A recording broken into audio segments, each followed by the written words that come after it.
Galera, se o roteador de vocês, esse daqui é da AliExpress, tá? É um importado aí da China. Se o roteador de vocês estiver fazendo esse barulho,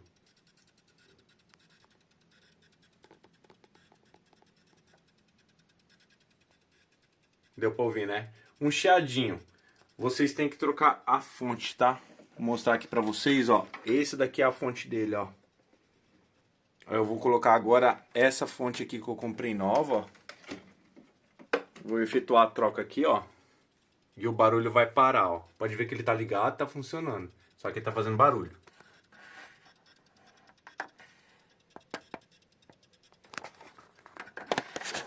Agora eu vou trocar aqui, ó.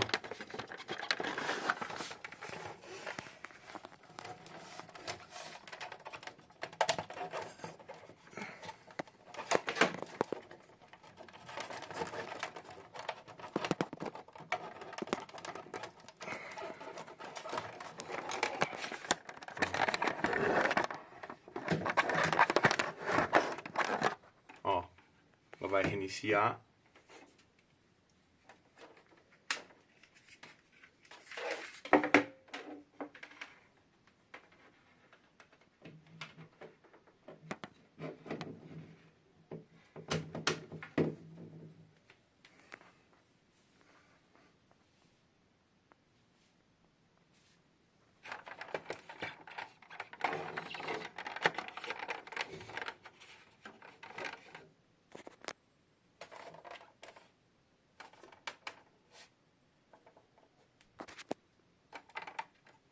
Olha lá.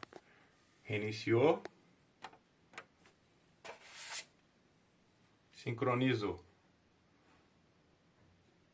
E parou o barulho.